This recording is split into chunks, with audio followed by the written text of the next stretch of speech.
하나님의 말씀 미가서 4장 1절 말씀만 봉독하겠습니다. 말일에 이르르는 여호와의 전의 산이 산들이 꼭대기에 굳겠으며 작은 산들 위에 뛰어나고 민족들이 그리로 몰려갈 것이라. 말일에 여호와의 날입니다. 이 여호와의 날에 정말로적 의미로 해석할 수가 있습니다. 여호와의 날에 어떤 일이 있나 하면은 이제 하나님의 구원에 대한 이제 확신을 여기서 말씀합니다. 여호와의 전에 사는 시온을 의미하는데 여호와께서 임재하시며 현존하시는 산이라고 알고 있습니다. 그런데 하나님께서 심판할 때 이 성전을 파괴를 선언한 것과는 달리 여호와의 전이 시온에 세워질 것을 선언합니다. 그래서 시온은 산들의 꼭대기에 굳게 서게 되고 모든 사람들이 우러러 볼 정도로 높이 세워질 것이다.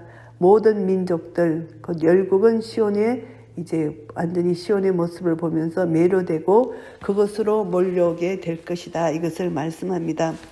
곧 많은 이방이 가며 이르기를 오라 우리가 여호와의 산에 올라가서 야곱의 하나님의 전에 이르자 그가 그 도로 우리에게 가르치실 것이라. 우리가 그 길로 행하리라 하리니 이는 율법이 시온에서부터 나올 것이요 여호와의 말씀이 예루살렘에서부터 나올 것임이라. 많은 이방이 말합니다. 시온은 여호와의 전이 있는 여호와의 산이라고 볼 때 그곳에서 하나님의 임재, 하나님의 현존을 느낍니다. 그래서 여호와께서 시온에 임재하실 뿐만이 아니라 그곳에서 여호와의 말씀이 나오기 때문에 이제 말일에 열국들은 시온에서 흘러나오는 여호와의 말씀을 간절히 사모하게 될 것이고 그 말씀을 받기 위해서 시온에 현존하시는 여호와 앞에 몰려들게 된다. 그것을 말씀합니다. 그래서 그때는 여호와의 말씀으로 인해서 완전히 변화될 것이고 그들은 오직 여호와의 말씀을 따라 살게 될 것이고 죄와 사망의 길을 걷는 것이 아니라 여호와의 도를 따르는 여호와의 길을 걷게 될 것이다. 이것을 말씀합니다. 그래서 이때가 천년 왕국을 우리가 생각할 수도 있습니다. 예수 그리스도로 말미암아 성취될 이 땅의 평화, 그리고 천년왕국이 결국은 새하늘과 새 땅 천국으로 이어지는 놀라운 하나님 나라, 우리를 그것을 생각할 수가 있고요. 그가 많은 민족 중에 심판하시며 또 먼 곳 강한 이방을 판결하시리니 무리가 그 칼을 쳐서 보습을 만들고 창을 쳐서 낫을 만들 것이며 이 나라와 저 나라가 다시는 칼을 들고 서로 치지 아니하며 다시는 전쟁을 연습하지 아니하고 온 우주의 통치자 주권자 되신 여호와 하나님께서 이 세상을 통치하실 것이다. 세상에서 힘의 논리로 이렇게 하는 것이 아니라 하나님이 사랑으로 공의로 이 세상을 주관하실 것이다. 통치하실 것이다. 이것을 말씀하십니다. 하나님이 통치하시는 메시아 왕국의 통치 원리는 세상 나라의 힘의 원리가 아니라 평화라는 것입니다. 그래서 평화로서 전쟁이 그치게 되고 각 사람이 자기 포도나무 아래와 자기 무화과 나무 아래 앉을 것이다. 그들을 두렵게 할 자가 없고 만군의 여호와의 입이 같이 말씀하셨다. 결국은 평화로운 나라, 나무 아래에서 평안히 쉴 수 있는 이런 평화로운 나라가 온다는 것입니다. 만민이 각각 자기의 신의 이름을 빙자하여 행하되 오직 우리는 우리 하나님 여호와의 이름을 빙자하여 영원히 행하리로다. 하나님의 백성은 오직 하나님 말씀으로 하나님의 이름으로 변치 않는 신실하신 하나님이 믿는 자의 보증이 되셔서 하나님의 입이 이같이 말씀하신 그 말씀 따라 그대로 행하는 그런 하나님의 백성들이라는 것입니다. 그래서 이제 메시아 시대는 이제 전능하신 하나님이 통치하실 것이고 그 능력으로 여호와의 능력 안에서 행하게 될 때 온전한 평안과 기쁨을 누리게 될 것이라는 거, 이것을 말씀하고 있습니다. 6절 말씀입니다. 여호와께서 말씀하시되 그날에는 내가 저는 자를 모으며 쫓겨난 자와 내가 환난받게 한 자를 모아. 그날에 메시아 왕국이 세워지는 이 마지막 때 하나님의 백성들은 그날에 심판받은 상태에서 회복되어서 구원을 받게 되고 예루살렘은 만국 중에서 높임을 받을 것이라는 것을 말씀합니다. 그래서 하나님께서 저는 자를 모으고 쫓겨난 자, 또 환난받게 한 자, 그것을 모아서 저는 자로 남은 백성이 되게 하며 멀리 쫓겨났던 자로 강한 나라가 되게 하고 또 나 여호와가 시온산에서 이제부터 영원까지 그들을 치리하리라 하셨나니 결국은 하나님은 심판을 받아 수치를 당하고 비참한 삶을 영위하는 백성들을 다시 모아서 메시아 왕국에 들어가게 될 남은 백성으로 만드시며 강한 나라로 만드실 것이라는 것입니다.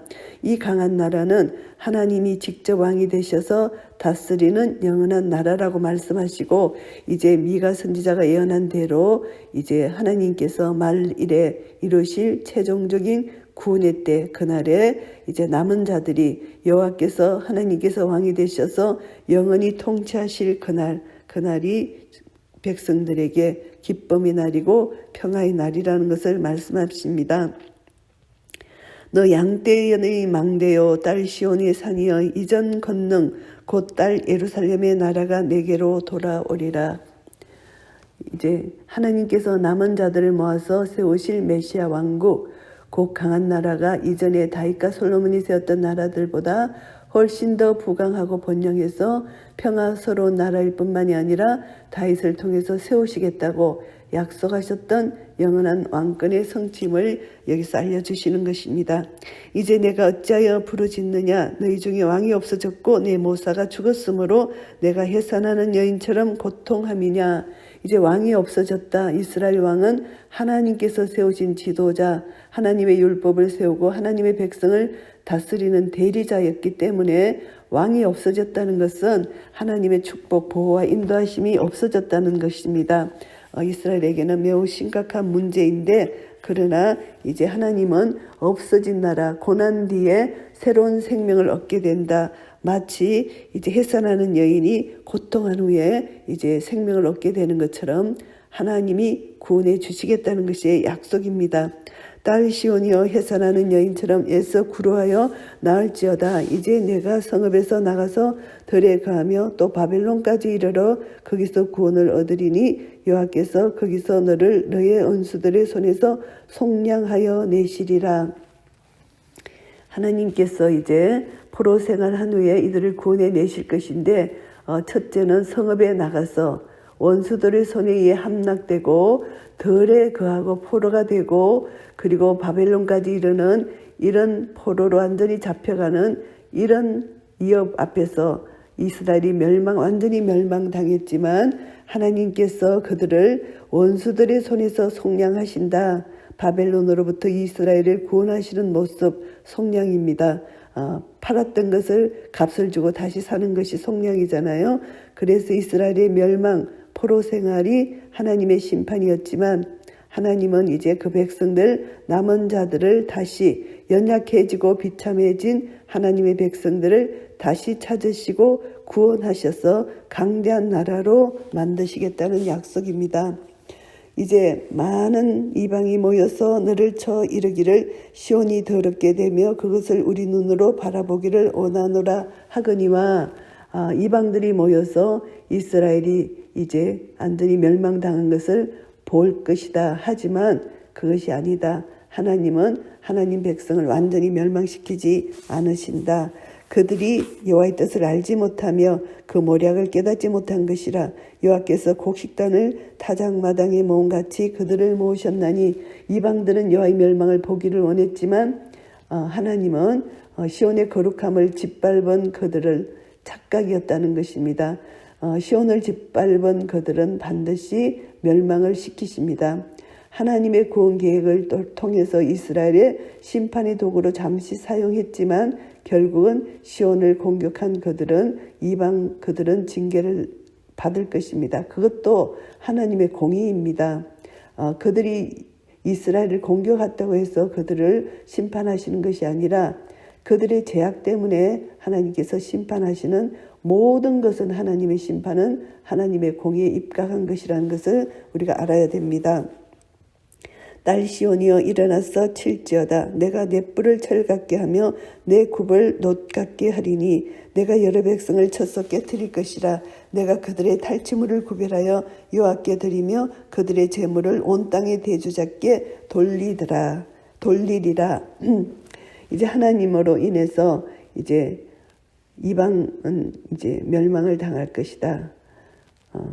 이스라엘이 이방인으로 인하여 멸망을 당했지만 이스라엘에게 이제 철과 녹과 같은 힘을 주셔서 마치 곡식을 타작하는 것처럼 많은 이방을 부수게 될 것이다. 이것을 말씀합니다. 그래서 그들의 탈취물을 구별하여 여호와께 드린다는 것은 시온이 많은 이방을 쳐부수는 전쟁이 하나님과 대적자들의 싸움임을 알려주고, 이 전쟁에서 시온은 반드시 승리할 것이고 이스라엘은 많은 이방을 물리치고 얻은 탈취물을 구별해서 온 땅의 대주제 되신 여호와께 드릴 것이라는 것입니다.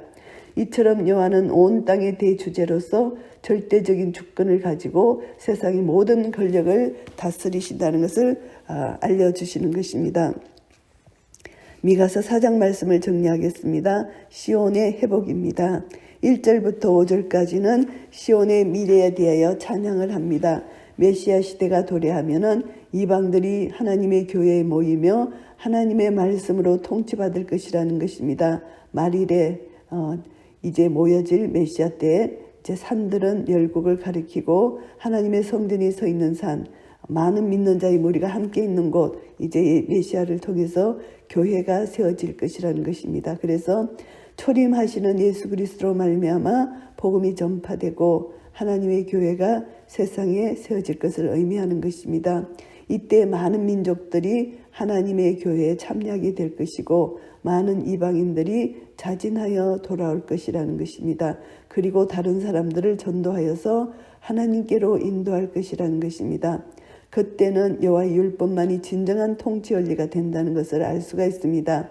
성령님을 통해서 우리는 가르침을 받고 그리고 진리 안에서 그 가르침대로 생활할 수 있다는 것을 알게 되고요. 메시아 시대가 도래하면은 참된 평화가 임할 것이라는 것입니다. 메시아 시대에 그리스도의 왕국에서 누릴 평화가 이스라엘의 최절정기였던 솔로몬 시대를 압도한다는 사실을 우리가 알게 됩니다. 모든 초대교회 성도들에게서 이 참된 평화를 찾아볼 수가 있습니다.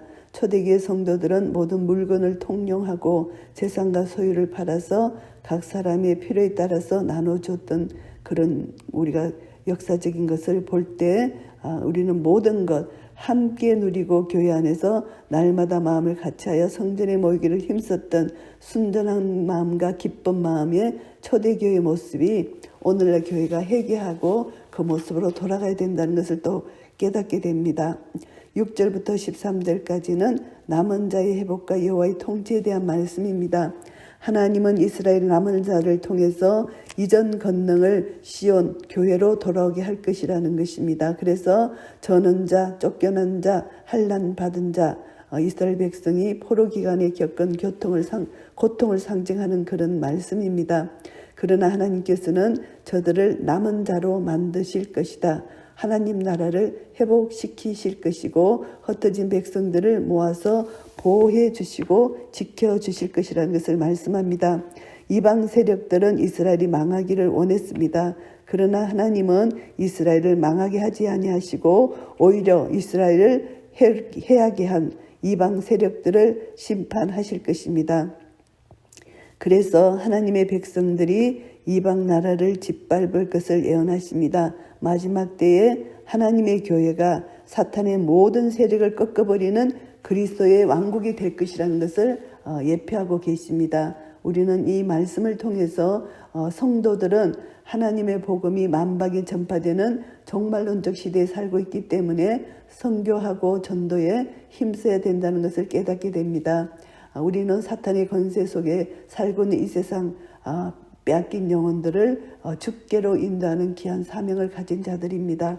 그 사명을 잘 감당해서 하나님 나라가 이 땅에 완전히 회복되는 그날을 우리는 소망하며 열심히 복음 전도 사명 잘 감당해야 되겠고, 그리고 또 하나님이 주시는 진정한 평화를 우리가 누려야 됩니다. 하나님 나라 의와 평강과 희락을 누리는 자, 하나님 나라를 누리고 하나님 나라가 계속 우리 삶 속에서 이어질 때 우리 언젠가 주님 재림하시는 그날 천국에서 영생 복락을 누리는 대열에 설 것입니다.